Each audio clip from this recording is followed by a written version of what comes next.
Welcome back, guys. Welcome back to Seagull Garage. After quite some break, we'll talk about connecting the winch to Pajero from electric point of view. So cables, connections, and all that good stuff. So just a short update about the channel. We reached 1,000 subscribers, which is pretty crazy, and there will be separate video about it at some point. I was 3 weeks off on my vacations. First week was preparing Pajero for the trip. You see, we have a roof tent and we have a fridge and we have all that stuff, but not about this today. The winch and connection. I will try to keep it short. We will start at the source of power. So we are pulling power from the starter battery. We have a very short cable. It's a 50 millimeter square cable. So we have starter battery. We go very short piece of 50 millimeter cable to this box, fuse box. We have a 500 amp fuse, and then we go with this nice cable. It's a very flexible cable for installation ease. We go from here down inside there into the winch. We go there in the second, and we have a second thick cable which is coming in here from the winch there, and it's going here on this copper bus. You see, the point is, in Pajero you have this sensor here, and this sensor is actually for the car to know how much power it's drawn from the system at the given time. So if I would put the winch in here and I would use the winch, the car would not know that I'm drawing a lot of power from the system. So what I've done, I add here a copper bar which is fixed with the screw, with the bolt, and it's going through the sensor. It's like a circular sensor. It's going around this bar, and then everything else is connected here. So if I'm drawing the power, the car knows that it's drawing the power, and the generator is producing more. It's electronically regulated. Don't ask me about the details, exactly how it works, I don't know, but it seems to be necessary to have it going through here and not just on top or here on this bolt. Another important thing is this socket here. If you want to use the control unit with the cable here, you can put the cable here and then use the winch. Of course, at the moment everybody uses the wireless solutions. There are there as well. And the second important thing is this safety feature. It's a big power shutoff. So if you want to use the winch, you need to first provide the power to the winch. So you need to turn it like this. Now the winch is actually powered, and the reason for it is I just thought it would be nice to have it invisible, and if I close the bonnet like this, I can still see that it's powered and I can shut it off every moment. If something goes wrong, I can shut it off and I can turn it on, and if I don't need it, it's shut it off, and I can close the bonnet and nobody see it, and you actually can't see the winch anyway. So if I'm going off-roading, I'm getting this off and pops your ankle. So now we will follow the cables here, where the cables are going actually under here, and how does it all look like. And to do this, I need to remove this this piece of the car. So I have two screws here. I need to loosen them, and then this goes up, and I can take whole front off, and then we look inside.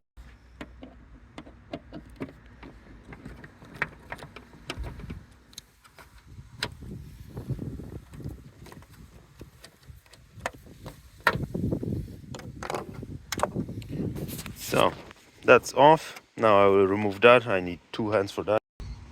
So there we have it, guys. It's gone. So we are going to follow now the plus cable. So this is a plus cable, as I said, one time 50 millimeter square.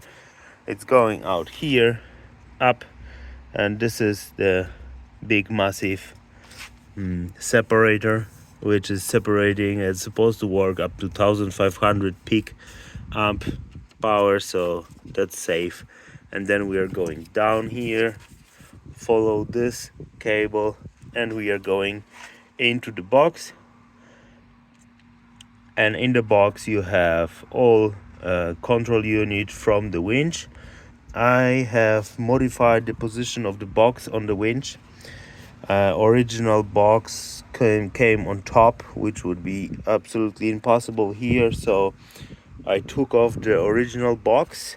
I make the holes like this on the sides here and there, second one, and I use the big hose clamps which are covered in isolation shrinking hose. So I took the big hose clamp, I slide on it the shrinking hose, and then heat it up so it's nicely rubbered and it's not sliding, it's not moving. And then I move it through the housing, so the housing is firmly connected to the winch even though it's not in original place. And there is a plus cable coming in, and then you can see there is a minus cable going out, and the minus cable is following here, going inside there, and then under there, out next to the box of the fuse box, and then here on the bar. So that's the primary connection, I don't know if you can call it like that. And then we have going out 3 cables to control the unit actually, and 2 of them going this way, 1 of them going out this way, because that's how it actually fits here. You can see that's the one here, there under, very deep, and then there is a second connection, and then there is a third connection, and the minus connection is, yeah, it's just invisible at the moment because it's hidden deep under. So this is very tight fit with all these cables. These cables are way thicker than the factory cables. I think factory cables are 1x25 maybe, and they are quite cheap quality. And yeah, if you want to do some proper pulling on your winch, you should have proper cables because they will get hot. And we've done some proper pulling on these cables and this winch, and it was just fine. It's quite windy. I hope it's not bad. Actually I should fix that at some point. Yeah, so this is primary power, and now we get to the controlling power. So to control the winch, you have, as I said, you can use a pilot with the wire, or you can use the wireless radio. In my case, I fix it here, and it's connected with the big relay here with these cables. You can see it's all not finally crimped yet. It's kind of always something more important to do. This is only one plus cable which is coming from the fuse box, and the rest is here. We have a minus there on the back to one of the bolts. It's very little power draw, so you can take a minus from the body itself. Yeah,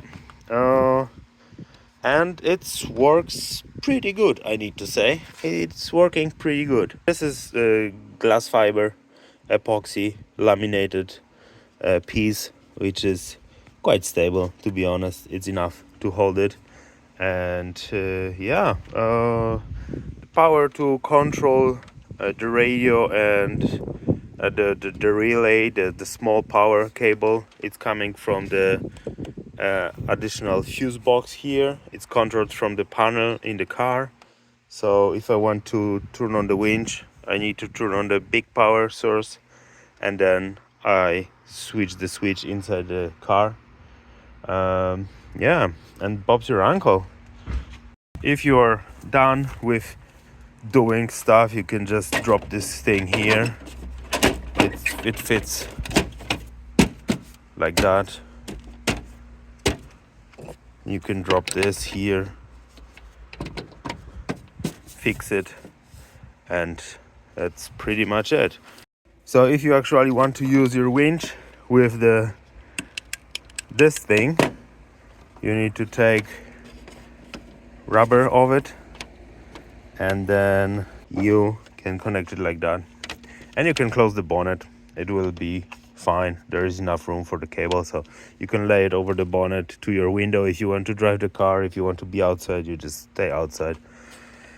And the wireless thing works like wireless things work. You don't need any cables. Crazy shit. Yeah, I just want to show you that because that was kind of missing, like the video about the tires and the wheels.